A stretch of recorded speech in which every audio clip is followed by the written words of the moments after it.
অনেকে এই গাছটিকে শিরীষ গাছ বলে, কিন্তু এটা শিরীষ গাছ নয়, সোড়া গাছ বা খিজির গাছ। সিলেটে বলা হয় মক্কার তেতই।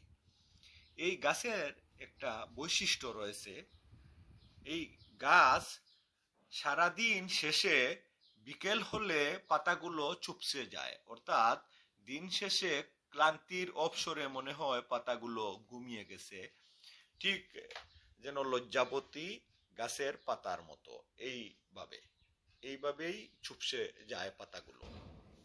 এই গাছের ফুল দেখতে খুব সুন্দর। ফুলগুলো গোলাপি রঙের ফুল। এই গাছে ফুল ফুটা দেখলে মনে হয় কেউ যেন গাছের আগায় সুপ সুপ গোলাপি রং ছিটিয়ে দিয়েছে। এই গাছ সিলেট অঞ্চলে বা বাংলাদেশের সবখানে জন্মায়, এমনি এমনি জন্মায় না। এই গাছ রোপণ করতে হয়, অর্থাৎ বীজ থেকে খুব কম চারা গজায়। নার্সারিতে কিংবা বাসা বাড়িতে আগে যত্ন করে চারা তৈরি করে তারপরে লাগাতে হয়।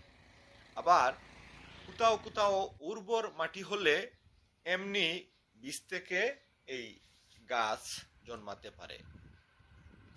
এই গাছকে সিলেট অঞ্চলে মক্কার তেতই বলা হয়, অর্থাৎ মক্কা শরীফে এক ধরনের তেঁতুল রয়েছে, ঠিক সেই তেঁতুলের আদলে এই গাছে ফল ধরে। তাই এই গাছের আরেক নাম হলো মক্কার তেঁতুল। মূলত এই তেঁতুল খাওয়া যায় না। এই তেঁতুল খেলে একটু কষা লাগে, কিন্তু এই তেঁতুল হুবহু মক্কা শরীফের সেই তেঁতুলের মতো বা সেই তেঁতুলের আদলেই ধরে। অনেকেই বলেছেন মক্কা শরীফের সেই তেঁতুল গাছ ঠিক এই গাছের মতো, এই খিজির গাছ বা সোড়া গাছের মতোই এই মক্কা শরীফের তেঁতুল গাছ। এই গাছ বেশ বড় হয়। গাছ পুক্ত হলে ভিতরে সার ধরে, আর সেই সার অংশ দিয়ে ফার্নিচার তৈরি করা হয়। এমনিতে মূলত কচি গাছ কেটে এই গাছের কাঠ দিয়ে শাটারিং এর তক্তা করা হয়। শাটারিং বলতে সিলেটি শব্দ, মূলত হইল সেন্টারিং কাঠ, অর্থাৎ কোথাও ঢালাই করতে যে সেন্টারিং তৈরি করা হয় বা আলাদা একটা ছাদ তৈরি করা হয়, সেই ছাদ বা সেই কাঠকে সেন্টারিং কাঠ বলা হয়। সেই কাঠের জন্য এই গাছ অনন্য।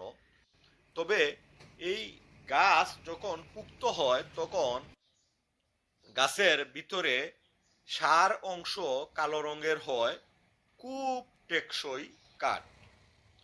সেই কাঠ দিয়ে ফার্নিচার তৈরি করলে সেগুনের মতো দেখায়। এই গাছের কাঠ দিয়ে এখন বাজারে প্রচুর পরিমাণে ফার্নিচার তৈরি হয়। এই গাছ প্রায় 50 থেকে 60 ফিট পর্যন্ত উঁচু হয়ে থাকে।